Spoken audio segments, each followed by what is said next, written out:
Anda dan saya untuk menerima perubahan-perubahan yang sedang terjadi di dunia ini. Perubahan yang terjadi di bumi, baik karena pandemi atau apapun alasannya, dunia ini selalu bergerak. Karena manusia itu hidup, perubahan harus terjadi. Hanya satu tipe orang yang tidak berubah lagi, yaitu orang mati. Jadi kita harus berubah, kalau enggak kita mati. Tapi jangan hanya menerima perubahan begitu saja, banyak orang menjadi korban. Tapi kalau kita mengerti bagaimana menyambut perubahan dengan cara Tuhan, kita bisa berujung diberkati. Dan menjadi berkat terutama, itu yang lebih penting lagi bagi orang lain. Jadi jangan mengeluh atas keadaanmu. Belajarlah bersyukur dan memanfaatkan keadaan Anda untuk sesuatu yang lebih baik. Catat, khotbah saya sebenarnya renungan ya, ini kan saat teduh aja. Ini keluar dari saat teduh saya secara pribadi juga tentunya, kasih tema menyambut perubahan dengan cara Tuhan. Yes, menyambut perubahan dengan cara Tuhan. Matius 17 ayat 1 sampai 5 ayat saja. Well, if you cannot fight something, you might as well join it. Kalau kita tidak bisa menolak sesuatu, ya kita lebih baik menari bersamanya. We need to dance with changes. Kita perlu berdansa dengan namanya perubahan. Bukan perubahan yang buruk ya. Perubahan yang baik. Itu semua keputusan. Keadaan itu hanyalah suatu kanvas. Kita melukis apa di atasnya itu tergantung attitude, sikap hati kita. Tergantung prinsip hidup kita juga. Nah ini yang hari ini saya mau impartasikan. Apa yang saya hasilkan, apa yang saya dapatkan waktu saya sendiri merenungkan. Sekarang saya coba muntahkan, memama biak. Nah, sekarang saya berikan kepada Anda rema-rema yang saya terima. Yesus dimuliakan di atas gunung. Cerita tentang transfigurasi atau perubahan rupa. Matius 17 ayat 1 sampai 5. 6 hari kemudian Yesus membawa Petrus, Yakobus dan Yohanes saudaranya. Dan bersama-sama dengan mereka ia naik ke sebuah gunung yang tinggi. Di situ mereka sendiri saja. Sebentar di ayat 1 dulu saya baca, saya jelaskan. Ya, 6 hari kemudian jadi ada kurun waktu. Sebelum sabat berikutnya, Yesus akan membawa perubahan. Dan perubahan kali ini tentunya divine atau ilahi. Perubahan yang terjadi di sekeliling kita itu keadaan memaksakan. Tapi pokoknya perubahan itu kalau Tuhan izinkan pasti ada kebaikan. Oke? Jadi tergantung cara kita melihat new normal dalam kehidupan kita. Dunia ini dari dulu ya berubah terus. 9/11 ingat nggak? Waktu terjadi teroris pembunuhan massal, waktu itu WTC, World Trade Center, ditabrak dengan pesawat dan sebagainya. Sejak saat itu yang namanya aviation atau kita ke airport atau ke lapangan udara di mana-mana berubah. Checkpointnya, imigrasinya, sepatu pun harus dicopot negara tertentu. Dahulu kala kita masuk begitu saja, paling cuma lewat detektor. Sekarang sabuk pun harus dilepaskan tali ikat pinggang. Tapi lama-lama juga adaptasi, seluruh dunia juga tidak menganggap itu sesuatu. Sebenarnya dalam segala perubahan yang terjadi di dunia ini, 6 hari kemudian, nanti 6 hari kemudiannya lagi, entah kapan, bulan depan, berapa tahun lagi, pasti ada perubahan-perubahan baru. Tapi orang benar tidak akan goyah. Apapun yang kita alami, bukan hanya kita bisa adaptasi, kita bisa menemukan tujuan dan maksud ilahi. Selalu menemukan kebaikan. Ya, Yesus membawa Petrus, Yakobus dan Yohanes. Diingat ya, ada 3 muridnya yang dia bawa. Petrus, Yakobus dan Yohanes. Dia naik ke sebuah gunung yang tinggi. Di situ mereka sendiri saja, sekalipun tidak ditulis itu gunung mana, tapi gunung tinggi di Israel nggak banyak. Kemungkinan besar gunung ini adalah Mount Hermon atau Bukit Hermon. Di sebelah utara Israel, kalau itu winter biasanya ada snow-nya, ada saljunya, tempat skiing ya, orang untuk meluncur es itu, olahraga winter, olahraga musim dingin. Nah, Mount Hermon adalah sebuah gunung yang dikatakan di Mazmur, kesanalah Tuhan perintahkan berkat. Percayalah, di setiap perubahan pasti ada berkat yang di RSVP, direservasi oleh Tuhan untuk orang-orang percaya. Memang kayaknya sekarang in disguise atau sedang disembunyikan. Berkatnya terselubung. Tapi kalau kita bisa punya prinsip Yesus, kita tangkap tuntunan firman, ujungnya bukan kutuk bagi orang percaya. Kita nggak akan ketemu lubang donatnya. Selalu ada di sana. kita akan ketemu dengan donatnya. Ia naik ke sebuah gunung, di situ mereka sendiri saja. Yesus dengan ketiga muridnya, mereka sendiri saja. Cara terbaik untuk menemukan berkat dalam sebuah perubahan, apa yang bisa terjadi, bagaimana kita bisa menemukan kebaikan dalam segala situasi, selalu dimulai dari sebuah tempat yang intim dulu dengan Yesus. Kayak saat teduh begini, meskipun secara korporat bersama atau secara pribadi. Pokoknya selalu di kaki Yesus dan di atas lutut kita. Bahkan kalau perlu berlumuran air mata, di situ kita akan menemukan maksud-maksud sorga. Tidak pernah lepas dari keintiman. Kita nggak bisa temukan maksud Tuhan di dalam keramaian. Selalu di Tuhan itu, mengikut Tuhan itu harus dengan hati yang teduh. Harus dari jiwa yang tenang. Sebab orang panik dan kalap tidak akan menemukan apa-apa, terombang-ambing kata Yakobus, seperti ombak yang hanya menyisakan kotoran. Orang mendua pikiran, mendua hati, tidak akan dapat sesuatu, doanya pun tidak dijawab. Iman nggak usah gede. Iman itu yang penting singular, yang penting itu fokus. Fokusnya benar pada Kristus dan firman-Nya. Nggak perlu besar, biji sesawi pun jadi. Ayat 2. Lalu Yesus berubah rupa di depan mata mereka. Wow, dia berubah rupa. Ini kejadian ajaib ya, wajahnya bercahaya seperti matahari. Dan pakaiannya menjadi putih bersinar seperti terang. Maka nampak pada mereka Musa dan Elia sedang berbicara dengan dia. Ini menjelang kematian Yesus di kayu salib sebelum Kalvari. Jadi Yesus dikuatkan dengan dua figur perjanjian lama yang sangat dihormati oleh orang Yahudi. Israel tidak bisa ada tanpa mereka berdua ini. Satu Musa yang melambangkan Taurat, satu Elia yang melambangkan kuasa atau pelayanan Roh Kudus. Jadi Musa dan Elia datang untuk menguatkan Yesus, untuk berbicara dengan dia. Blueprint-nya apa untuk kematian dan sebagainya. Entah apa yang mereka dialogkan saat itu. Yang pasti itu terjadi dengan sebuah tujuan yang maha tinggi. Nah, kita belum bisa mengerti. Kadang-kadang kita itu nggak bisa menguping, bukan terkadang, seringkali apa yang terjadi di hidup kita nggak sanggup menguping di alam sorga. Apa yang Tuhan sebenarnya pikirkan untuk situasi ini bagi Anda dan saya? Karena itu hidup orang percaya adalah dengan iman. Ya, kita hanya imani sesuai apa yang kita dengarkan, yang kita tidak dengarkan kita percayakan. Apa yang Musa dan Elia sedang bincangkan dengan Yesus, who knows what they were talking about?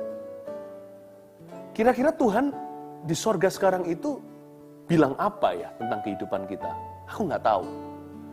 Tapi yang ku tahu adalah firman yang ku dengar di bumi ini ku pertanggungjawabkan. Udah jangan bingung dengan apa yang kita tidak bisa nguping di sorga. Tapi apa yang kita dengarkan dari sorga di bumi ini, firman Allah, yang begitu simple sederhana kita terima, pertanggungjawabkan. Itu akan menuntunmu ke sesuatu. Sebab firman itu pelita bagiku, terang bagi kakiku. Kalau jalan kita diterangi, pasti ada alamat destinasi. Kalau firman itu adalah pelita, lalu dia juga adalah terang bagi jalan kita, berarti for you and me, selalu ada jalan Tuhan, di mana tidak ada jalan. Ya, saya jadi ingat, ini sedikit lompat, nggak usah dibuka ayatnya.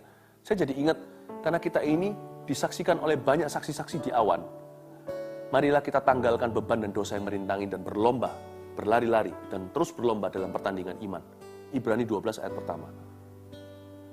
Yang ngalami apa yang Anda alami, krisis baik itu ekonomi, kesehatan, keluarga, atau apapun juga, rumah tangga, pekerjaan. Anda bukan orang pertama yang mengalami itu sejak Adam dan Hawa. Anda juga bukan orang terakhir. Jadi jangan merasa kita paling malam. Kalau kita tutup banyak gerai kita, atau kita sekarang kena penyakit, atau tidak ada kepastian, atau terjadi satu musibah rumah tangga, you're not the first one. You're not the last one. Percayalah. Kita ini dikelilingi dengan saksi awan, jadi sebelum Anda sudah ada yang alami semacam itu. Tetapi dikatakan di ayat itu di Ibrani bahwa kita harus melepaskan beban dan dosa. Jangan bawa ekstra barang. Tuhan mau membawa kita ke masa depan, jangan bawa semua pengalamanmu di belakang. Pilih-pilih selektif apa yang mau Anda bawa, barang mana yang Anda mau bawa bersama dengan Anda ketika pindah rumah. Jangan semuanya diborong, nanti lama-lama semua jadi larakan, semua jadi rongsokan. Pilih-pilih benda mana yang masih berguna, yang pasti beban dosa jangan ikut-ikutan. Itu semua useless, itu sampah. Dosa, stres yang nggak perlu.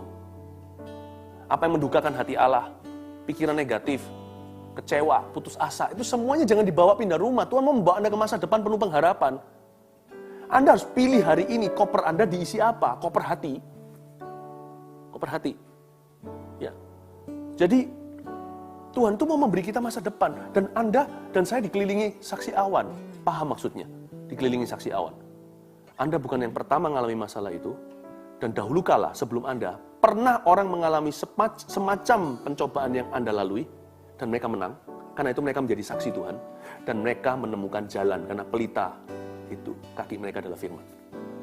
Pernah ada orang berdiri di mana Anda berdiri, berjalan di mana Anda berjalan, terpuruk di mana Anda terpuruk, dan mereka keluar. Dan mereka hari ini menjadi saksi di awan. Dan mereka mengalami kemenangan. Dan Anda juga bukan orang pertama yang mengalami mujizat di area itu. Kalau Anda bukan orang pertama, dulu pernah. Apa susahnya lagi?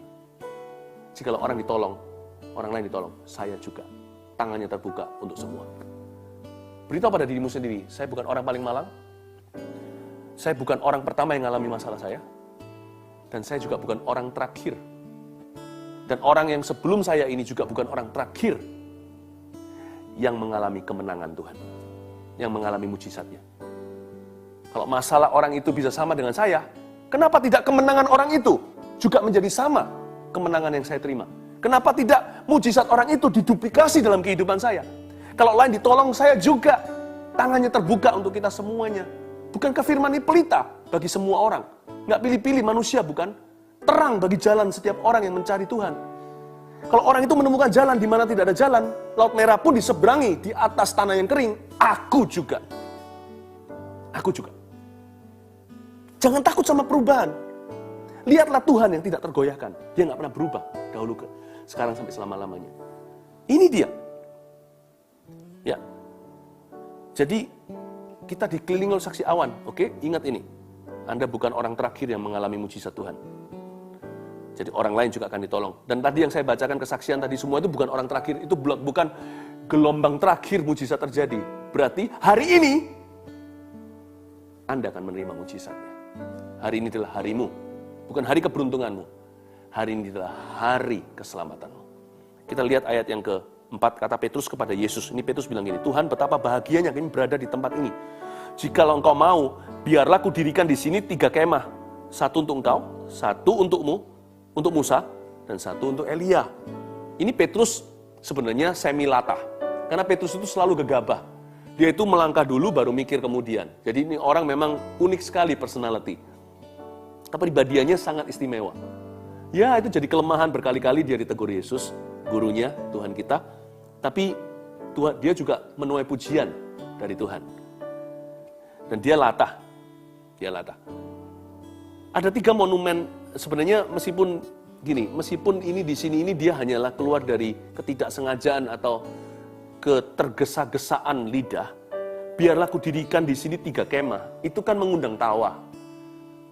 Mestinya Yesus kan bukan hanya tersenyum, malah harusnya mencemoohkan dia. Emangnya kamu mau apakan 3 kemah itu? 1 untuk aku, 1 untuk Musa, 1 untuk Elia ya?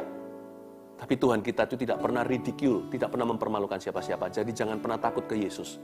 Dia tidak akan berkata sama Anda, syukur, ya kan? Bukankah aku sudah katakan? Tahu rasa lu, tidak pernah begitu. Tuhan juga tidak pernah mempermalukan. Yang kamu alamin malu-maluin kok bisa begini. Tuhan tidak pernah begitu, demikian. Nah, tapi sekalipun ini keluar dari ketergesa-gesaan atau kekurang matangan pikiran si Petrus, tapi apapun yang terjadi saat itu, ada maknanya. Secara profetik, dia mengajarkan sesuatu kepada kita. Sebenarnya apa yang Petrus tawarkan itu sangat normal dan biasa di dalam kehidupan manusia. Ada 3 monumen, Anda catat di sini. Ada 3 monumen kedagingan yang jangan Anda bawa kalau Anda mau masuk ke masa depan penuh pengharapan. 3 monumen kedagingan itu, jadikan pakaian usang jangan dibawa pindah rumah. Baju-bajunya nggak cukup gitu ya. Sekalipun kadang-kadang kita sayang barang, tinggalkan. Percuma dibawa. Itu nanti hanyalah memenuhin rumah. 3 monumen tersebut, 3 kemah yang Petrus mau dirikan, jangan dirikan dalam kehidupanmu. 3 monumen kedagingan. Yang pertama, kebanggaan dan trauma di masa lalu. Jangan dibawa ya, masuk ke masa depan. Segala perubahan yang Tuhan mau bawa dalam kehidupan kita, dan semua perubahan yang dipaksakan oleh dunia, apa yang terjadi di bumi, yang pasti jangan pernah membawa kebanggaanmu dari masa lalu serta traumanya. Karena Tuhan hendak mengajarkan hal-hal baru. Kemah kedua yang didirikan oleh Petrus, yang Petrus tawarkan, tapi Tuhan Yesus tidak gubris, dan Tuhan Yesus tidak setuju. Monumen kedagingan yang kedua yang jangan Anda dirikan atau jangan Anda bawa adalah teori dan tradisi di masa kini. Itu loh, pikiran tradisional. Semua harus begini atau harus begitu. Hal-hal yang bukan pada prinsipnya, hanya metode saja, itu pun kita kaku. Itu hal-hal seperti itu harus ditantang dalam kehidupan kita. Semua teori-teori Anda yang bukan dari firman. Ya kan? Contohnya, ada orang yang berbisnis berkata begini, bisnis gak bisa jujur, kalau jujur mana bisa berhasil. Nanti kalau jadi orang jujur ditipu terus. Adakah ayat firman Tuhan berkata demikian? Memang firman Tuhan mengajarkan lengkap sih. Jangan hanya jujur seperti merpati, tulus maksudnya, tulus hati, tapi juga harus cerdik seperti ular. Tapi banyak orang tidak mau jujur, memilih jadi ular, karena mereka nggak percaya kalau merpati bisa menjadi alat Tuhan. Merpati bisa menjadi alat yang diberkati. Teori-teori itu dibuang. Hari-hari ini waktunya kita brainwash. Loh, brainwash bolehkah? Apakah boleh? Bukan brainwash seperti itu dihipnotis, bukan. Satu-satunya brainwash yang diizinkan adalah firman. Firman ini membersihkan pikiran kita. Teori-teori itu harus pergi. Harus luntur di hidupmu, harus hilang tanpa jejak. Pikiran tradisional, pikiran-pikiran tersebut. Yang firman Tuhan tidak ajarkan, itu harus dibuang. Kalau Anda mau masuk ke dalam masa depan penuh pengharapan, kalau Anda dan saya mau mengalami di dalam semua perubahan dunia ini, kita mau menemukan berkat, maka pikiran teori dan tradisi harus dibuang jauh-jauh dari hati. Yang ketiga adalah tidak melibatkan Tuhan di masa depan. Banyak orang, ini harus hati-hati sih. Wacana saja suatu hari kalau kita diberkati dan jaya lagi, jangan sampai kita itu saking pedenya merasa mandiri dari Tuhan Yesus. Seperti 9 orang kusta yang tidak kembali dan berterima kasih. Orang kan gitu. Kalau lagi susah teriak-teriak ke tata Allah. Tapi nanti setelah dia diberkati, dia biasanya hanya menunjukkan punggungnya pada Tuhan jikalau bukan menghilang. Ekornya pun tidak nampak di situ.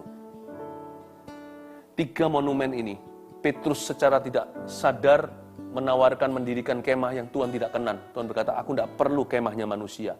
3 kemah manusia, kubu pikirannya, jaga hati dan waspada. Jangan ada ditemukan dalam hatimu, jikalau Anda mau menyambut perubahan yang dari Tuhan dalam kehidupanmu. Ya, saya ulang lagi, kebanggaan dan trauma di masa lalu, teori dan tradisi di masa kini, dan tidak libatkan Tuhan di masa depan. Lalu apa yang kita bisa bawa ke depan dong?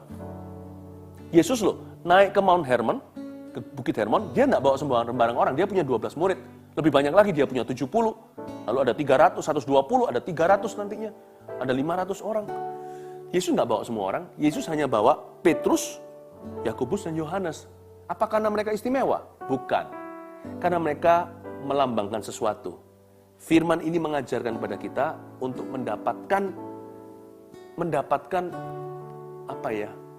mendapatkan kualitas yang sama. Kalau Anda dan saya mau menyambut perubahan dengan cara Tuhan, mau dibawa Tuhan ke masa depan penuh pengharapan, jangan lupa satu, tulis ini. 3 hal untuk dibawa ke masa depan kita. Oke, jangan bawa semua pakaian ya.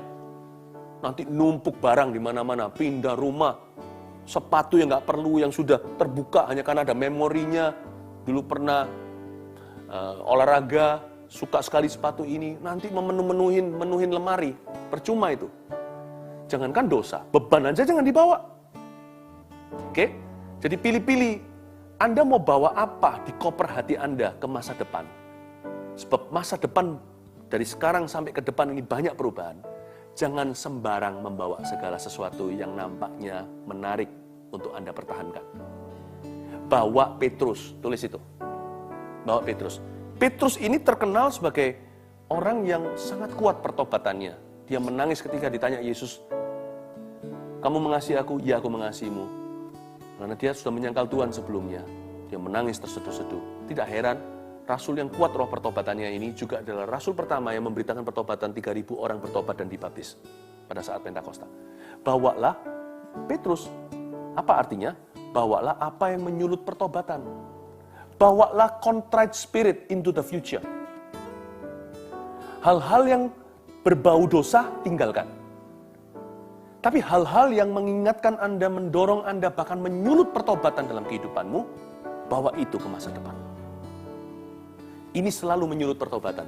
Aduh, saya memang bertobat terima Yesus untuk terima Tuhan maksudnya, untuk saya terima keselamatan, lahir baru maksudnya. Nama saya ditulis di kitab kehidupan sekali seumur hidup. Saya nggak perlu berkali-kali. Tahun 1992 saya terima Yesus. Itu hari yang mengubahkan semua hari hidup saya. Ya. Tapi hidup dalam pertobatan itu everyday. Karena kita setiap hari pasti melakukan kesalahan. Bukan berarti minta maaf melulu sama Tuhan Yesus, ya enggak. Tapi sebuah sikap hati atau attitude, a contrite spirit. Suatu hati yang merendah di depan Tuhan. Lord, I'm a sinner. I need to learn. Aku perlu belajar karena aku hanyalah orang berdosa yang kau selamatkan. Nah, bawa spirit seperti itu. Petrus pun nggak lepas dari kesalahan loh. Setelah dia menjadi rasul, menjadi sokok guru atau menjadi pilar gereja perjanjian baru, dia pernah salah, dia pernah sekali munafik, ditegur sama Paulus. Bahkan Barnabas pun ikut-ikutan terseret dalam kemunafikannya waktu Paulus di Galatia dan langsung terus terang memberitahu kesalahannya. Lalu Petrus bertobat ternyata, karena dalam suratnya dia tulis dan memuji Paulus, dia nggak sakit hati.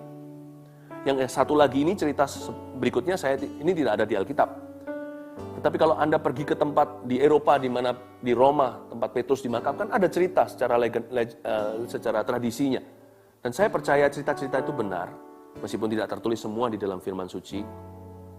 Petrus waktu mau disalibkan, pada hari itu dilepaskan oleh penjaga penjaranya. Kamu keluar karena mereka terharu, karena mereka diberkati sama Petrus, karena mereka cinta dan sayang. Bahkan prajurit-prajurit Itali itu pun rela untuk resikokan nyawa untuk melepaskan tawanan istimewa ini. Tapi Petrus melihat Yesus berjalan kembali dalam sebuah penglihatan. Dia tanya, Tuhan kau kemana? Guru kau kemana? Aku mau kembali, disalib lagi untuk dunia ini. Dia malu, dia mau lari, dia kembali ke penjara, kembali ke dungeon tempat lembab itu, tempat yang basah. Lalu berikutnya keesokan harinya, dia minta disalibkan terbalik karena dia nggak layak disalib dengan cara yang sama. He's an apostle yang latah kata-kata yang gegabah, tapi orang ini hatinya begitu contrite, begitu bertobat. Bawa hati kayak gitu ke masa depan.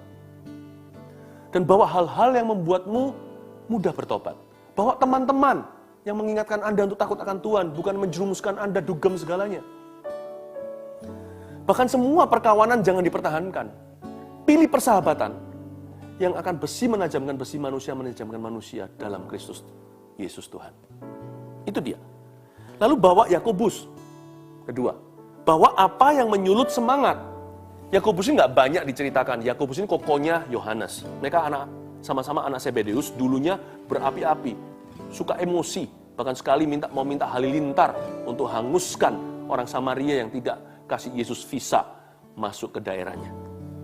Tapi Yakobus ini kenapa yang dibunuh oleh Herodes? Kadang-kadang saya itu curious.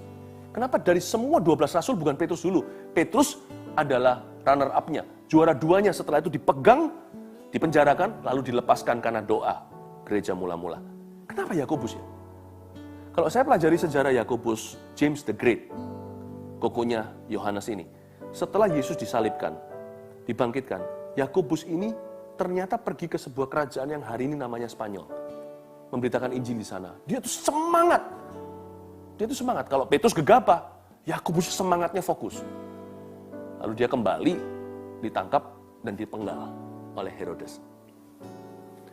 Dia adalah martir yang ke-1 di antara 12 rasul itu. Yudas nggak hitung karena dia mati konyol. Tapi Yakobus, berarti orang ini adalah semangatnya gereja mula-mula. Demi supaya Herodes melucuti gereja dari semangat api mereka, Herodes ini memilih Yakobus, istilahnya untuk gembosin semangatnya gereja pertama. Yakobus yang diambil dan dibunuh. Jadi saya asumsi, saya spekulasi, dan saya percaya inilah fakta kenyataannya. Yakobus melambangkan semangat hidup dari Tuhan. Bawa Yakobus ke masa depanmu. Bawa yang namanya apa yang menyulut semangat. Jangan dengarkan yang negatif melulu, gosip-gosip itu tinggal di belakang. Jangan di depan itu selalu layar kaca mendengarkan semua yang menakut-nakutkan. Loh, kita perlu tahu apa yang terjadi di dunia ini, tapi secukupnya. Tapi kita harus kenyang. Yang harus kita kenyang adalah kabar baik. Janji Tuhan. Yakobus, bawa apa yang menyulut semangatmu. Ya. 3, bawa Yohanes. Rasul kasih ini. Bawa apa yang menyulut kasih. Tolong hapus, tinggalkan semua kepahitan dan rasa benci. Karena hal itu tidak akan mendatangkan kebaikan. Itu justru akan merugikan dan meruntuhkan. Ya, tulis itu. Bawa ya Petrus, bawa Yakobus, bawa Yohanes. Hari ini banyak catatan kita di ayat, sekarang kita lihat ayat yang kelima. Ayat terakhir. Dan tiba-tiba sedang ia berkata-kata, turunlah awan yang terang menaungi mereka. Waktu Yesus ngomong sama murid-muridnya, enggak.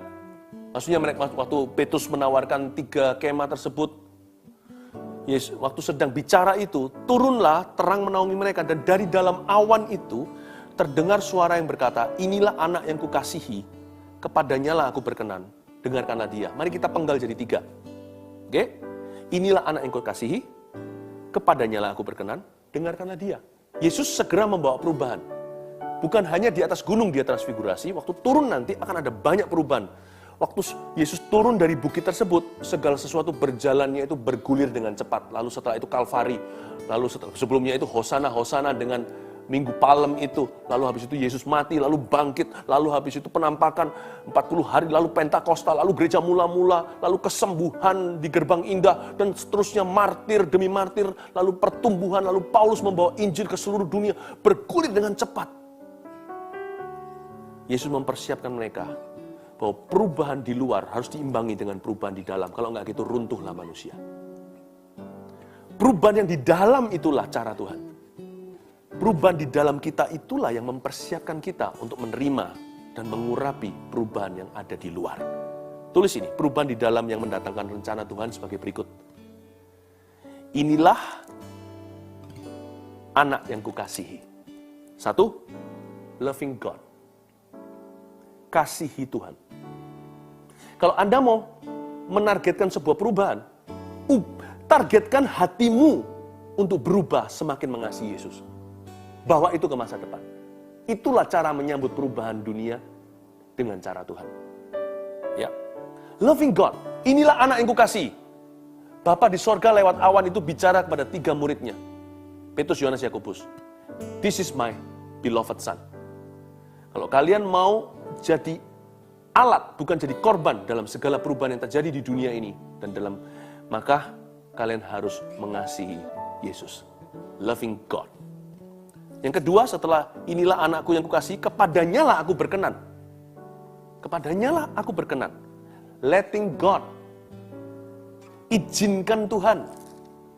Ini anak yang kukasihi, kepadanya aku berkenan.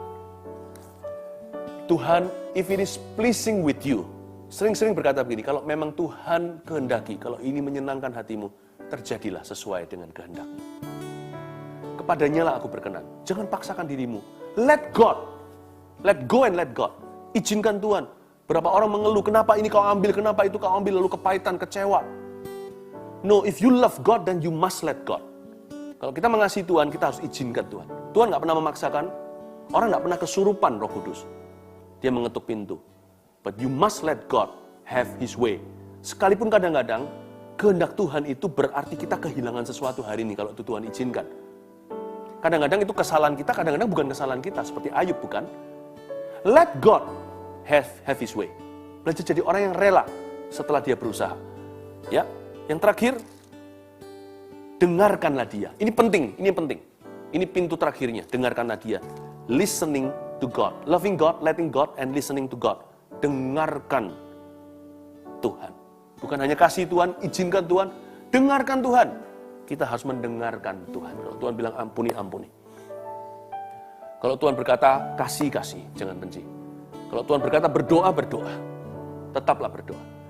Kalau Tuhan berkata hiduplah dalam ketaatan, hiduplah dalam ketaatan. Dalam kekudusan, hiduplah dalam kekudusan.